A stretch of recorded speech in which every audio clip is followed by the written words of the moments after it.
gentlemen, welcome to this beautiful PvZ that I played on the ladder last night against a master Zerg player who sits in the bottom left corner of Glittering Asses. His name is Flu. On the other side of the map you can see me, the beautiful Protoss player in blue. My name is Shemet. Now, as you may know, as you can see, I'm going for an economic build, Gateway Expand, to be more specific, and now I'm scouting with my first probe to make sure that my opponent is not doing anything weird, and he is indeed doing a normal build from what I can see.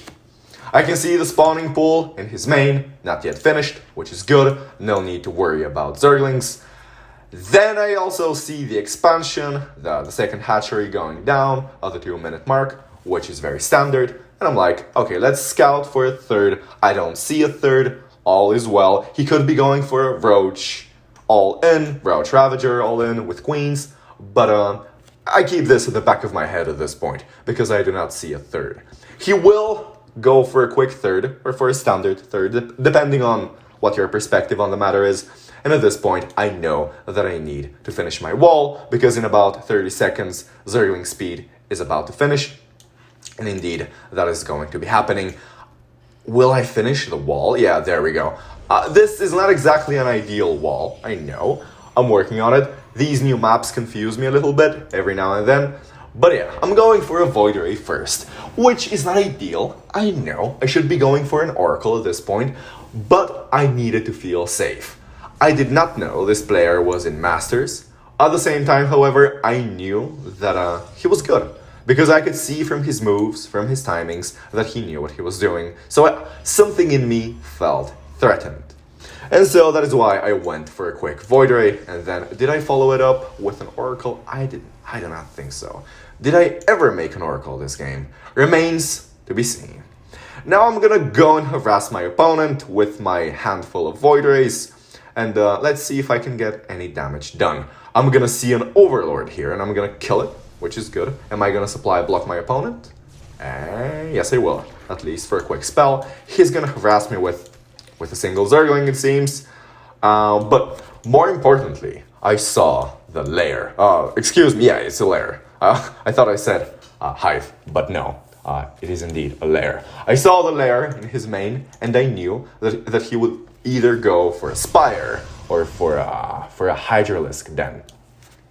At this point I'm thinking, okay, the clock is ticking. I need to tech up, I need to build my defenses. At this point, the game is afoot. He knows that I'm going for an air toss composition, and I know that he knows, and at this point, we both know what's up. And so, that is why everyone is making their moves, and it really matters. It really does matter what we do at this point in the game, as it will determine the course of, well, this matchup. Now I see the queens, but this is not a lot of queens. And so at this point I'm like, he's not going for a Roach Ravager Queen push. He's not going for a Queen Walk. Queen Walks are very popular in today's meta, and they're very scary. I played against a Zerg who did a Queen Walk yesterday, and I actually managed to halt it, but it was very difficult. I won the game in the end, but it was not pleasant. Now these Zerglings are gonna do some damage, I believe. Will I lose my fourth? Oh, so I recall my army. Did I know about the Zerglings? I must have known. At this point, I am on fort bases, and these Void Rays, what are... that's a misrally. Now the Zerglings are gonna see the cannons, they're gonna find them particularly scary, and they're gonna move back to their side of the map. And here we're gonna split the map. And this is what usually happens when you go for an air toss composition against a competent Zerg, especially on big maps. Glittering Asses is one of the biggest map in the current pool, and you can see the way it's built. Like, you can literally take all of these bases and build a Chinese wall across the map. And yeah, this is precisely what we did. This is a long game, that is why I felt the need to speed it up. Otherwise, we would be here for half an hour, and nobody wants to be here watching this game for half an hour. Now I'm gonna go and harass with my Void Race again. I see the creep. At this point I'm slightly concerned. Now I see the static defenses, and at this point I'm thinking, okay, this player, he knows what he's doing. He may be diamond on the face of it, but he's playing really well. And now the Zerglings are gonna find some damage upstairs. Are they gonna... I think that's all they will accomplish at this point. Yeah, they got a cannon. So nothing big, nothing game-changing or game-altering at this point in the game. My opponent, he's playing very wisely. He knows. Oh, holy moly! Like the forest of spore crawlers is growing by the minute. And now this is what Cyril likes to do when he plays against the likes of Showtime or Hearthstone. Like he goes for a shit ton of spores. I think in the end he built 50-something spores. It was insane. And the good thing about spores is that they're movable. So you can literally unroot all of these spores and move them to this location. You can push, you can be very aggressive with your spores. That is the main difference between spore crawlers and cannons. Like the cannons are immovable objects, but the spores are very movable. Now my opponent is gonna go for some vipers, which is a really good move. I don't see any infestors yet. Does he have any infestors? I don't know. Oh, he doesn't. Well, you usually want to have at least a couple of infestors for that microbial shroud. And fungals. Yeah, fungals are really good. They slow down any air toss composition, and they do some additional damage, which is always welcome. And with the parasitic bombs, this can, well, that is the thing. Like, if you're a competent Zerg player, you can easily deal with this composition, because it's not particularly complex. I don't have any High Templar, at least not yet. I don't have any Colossi or Tempests. I don't even have a Mama Ship. So at this point, if you have enough spellcasters, such as Vipers, Infestors, and well, that's basically it, you can literally destroy my army with a bit of good control. Now his army is beginning to become a bit scary. He has a lot of Corruptors, a lot of Vipers, 4 Vipers with full energy, and I feel like we're gonna see the first engagement of this matchup take place. Now, as you can see, I sacked my northernmost base. Northernmost, I think that's the word. I sacked this base over here. I did not need it, as I had all of these bases over here. Changelings in my 5th or 6th, I'm not sure at this point. But yeah, his army is scary, and I don't want to engage it foolishly. In that case, well, I knew what was happening. I knew my opponent had a scary army, and with perfect micro, I could very technically defeat it. But at this point, he had his side of the map almost entirely taken, and so he could remax very easily. Whereas it will take me a while to remax, although I had 6 Stargates. Anyway, at this point, the game becomes very complicated, okay? This is not something that can be solved easily. And again, one big engagement is not gonna end this game, because we both have so much static defense, such big economies. It's not gonna end in a bang. That's all I can say. I'm gonna sack this base once again. It's more of a decoy, really. I'm mostly focusing on these bases once they run out in my other bases. Once they run out of minerals and gas, I mean. Now, the Zerglings are not gonna find any damage. The Ultras are gonna die. I feel like he just wanted to replace them. But these units they're so expensive. Like, you don't want to lose Ultras like that. If you're gonna build Ultras, use them. But yeah. Now this is gonna be. Are we gonna see the first big engagement of this matchup of this game? Potentially. Like, he's harassing me with Broodlords on the other side of the map, and there it is! The game is officially afoot, as I said. Now I'm gonna split my army somewhat. This is painful to watch. The parasitic bombs deal a lot of damage here, but I managed to kill all the Vipers. And so he did some damage to my Void Rays for sure, but I killed every single one of his Vipers. And they had full energy as well, so that's a good pickup. Now at this point, I'm thinking, should I be pushing or should I be falling back? And I was being a bit indecisive here. In the end, I decided to settle with just the damage I did and go back. Now, is he gonna kill this base? I think he will. I think this Broodlord is gonna do his job. I could have saved this base, but it was really immaterial at this point. I had this base still. I had all the other bases. I'm not really hurting for money at this point. Like, what I need is a good engagement, or a series of good engagements, and I think I'm gonna find them in a minute. Now, I see the Spore Crawler Forest over here. I see that he has a lot of Corruptors. I don't see any Vipers. Does he have any Vipers in here? He doesn't. So I'm feeling confident. My carriers are a bit behind my Void Rays, but I have good upgrades. I'm maxed out, basically. So, I'm feeling confident. Now, I should have committed to this push, I feel like. And here we can see the first... Oh, it's more of a skirmish, really. It's not a fight. Yeah, a bit of back and forth from both sides. Again, I'm gonna reinforce this base. I have a massive bank. My opponent has a bit of a bigger bank than me, but that's fine. And here's the decisive. I feel like this is one of the decisive moments in this game. I managed to kill this base and remove all of the static defense he could place over there, and that's a good pickup. Now I'm gonna be a bit greedy over here, and I'm gonna push very carefully into this location, but I notice the spores, I see the vipers, I see his army, and I'm like, no, this is not happening. I need to go. But unfortunately, because of what is it called? I forgot its name. Flux Veins. Yeah, because of Flux Veins, my Void Rays are significantly faster than my carriers. And so every time I move my army, my Void Rays are ahead, and my carriers are often left behind to be picked up by the Corruptors. And so that's what happened here. I lost a couple of carriers, and then it happened again because of the abducts. But I actually killed a lot of Vipers here. I think I killed a couple, and this one is badly damaged. And so yeah, this is good. This was, it wasn't a perfect engagement, but I got rid of this base. All of his static defense, which he had over here, is now gone, and I'm gonna go for a rotation. At this point, I notice that he is pushing from this side, and I'm like, okay, let's do a rotation, let's reposition our forces. Like, this is a massive map.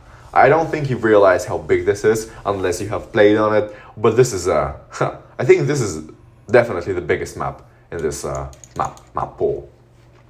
Now, I killed this base like some time ago, and he hadn't rebuilt it up until now. I got rid of this base. I think I'm doing a good job of denying him further economy. And am I gonna go for this base again? Yes, how? That's good. Yes, I am. And I actually got the base and killed some spores. And then there we go. This is a massive mistake, a recurring theme.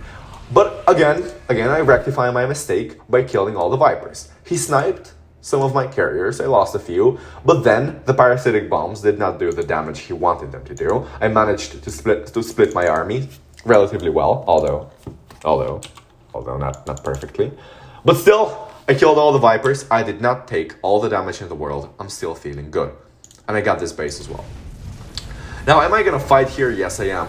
Unfortunately for me, he has a shit ton of Vipers. Not Vipers, sorry, Corruptors. He had 40-something, I think, before this engagement.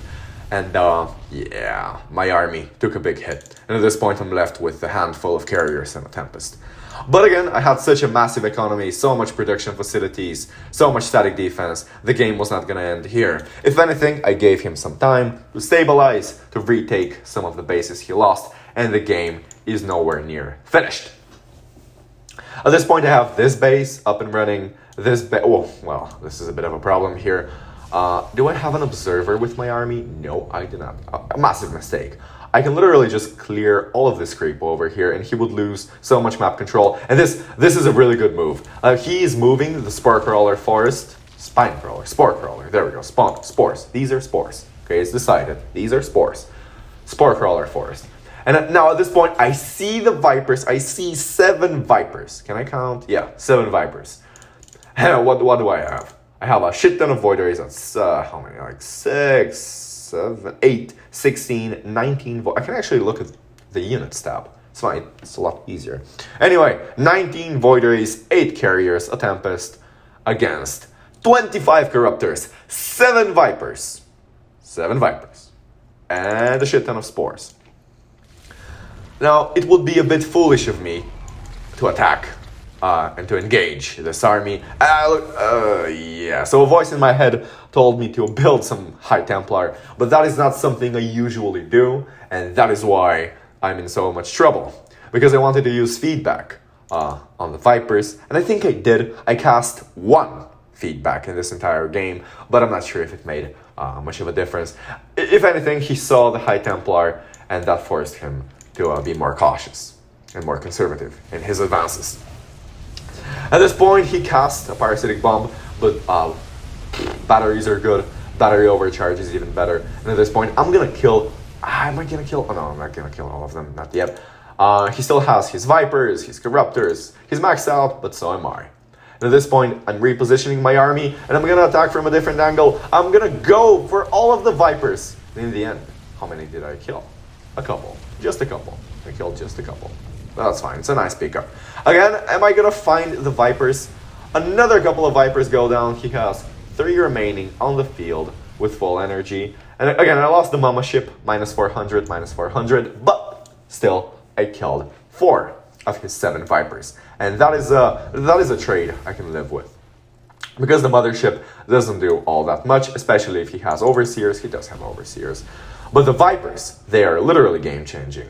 The parasitic bombs are painful, and I snipe another Viper, and yeah, it's difficult. He is left with just a couple of Vipers now, and this base is gonna fall again. But this is really good. Now, in my head, I was like, I can try to save this base, and I will probably be unsuccessful, or I can clear all of these spores, which cost a lot more than this bloody Nexus, which I didn't need. Like, I had all the expansions in the world, although some of my probes were idle, not ideal, but my economy was still good. It's not ideal, but good. I wasn't hurting for money. So this base, I could let it go and kill the spore crawlers instead. And that is what I did. I killed so many spores here, and I was quite happy with this engagement. Now, back and forth. At this point, he has a lot of Broodlords, and that is scary. 40 Corruptors, 8 Broodlords, but no Vipers. At this point, now Vipers are very difficult to deal with, but they are even more difficult to manage. And I feel like he got tired of trying to cast all those parasitic bombs and abducts, and so he reverted to mass Corruptor. And that is what happened. Now this is the decisive engagement in this game. Here I managed to kill all of the Broodlords. They all go down, every last one of them. Now he has Vipers again, that I can see, but at this point I have the advantage and I'm pressing the issue, I'm pushing the issue as much as possible. I'm gonna take this base over here, I'm gonna attack into his army again and again and again. I have a big bank, well it's not impressive, but it's still big. I can remax a couple of times if I had to. And so at this point I'm feeling brave and I'm like, okay, at this point I should be pushing, and I should be pushing real hard. And at this point, I feel like this is the final engagement. And here, I'm kind of scared. Because he cast a few parasitic bombs, and at this point, I'm really not sure how much more of a beating my army can take. And so, this is precisely what's happening here. I had a decision to make. Do I keep fighting, or do I go home? And I decided to stand my ground and to finish this game. Right now. Right here. Right now. And so I kept fighting. Some of my Void Rays were killing the Extractor for some reason, but when they all decided to join in the fight, I was victorious in the end. Now, if we look at the production tab, my opponent is building 9 Corruptors, not very impressive. I'm building 9 Void Rays. I'm building, there we go. Now he's building a lot of, and he GG'd out of this. Because even if he built 100 Corruptors to this point, he knew that he was not gonna beat me. Even if he destroyed my army, I still had a massive bank at home. Well, not as massive now that I remaxed on Void Rays again, but it was still big enough. And I had lots of Void Rays queued up. My bases were well defended, lots of production, lots of idle bases, lots of idle workers. If I paid attention to any of this, I could literally be in this game for another half an hour with little to no problems. Anyway, I hope you enjoyed this game of PvZ against a Master Zerg. I am currently in Diamond 2, mid Diamond. I'm gonna be in Diamond 1 very soon, but for now, I am in mid Diamond. And I still managed to beat this Master Zerg. And I was very proud of myself when I did it, and I'm still kind of proud. And so, guys, that's it. Until next time, I'm gonna see you then.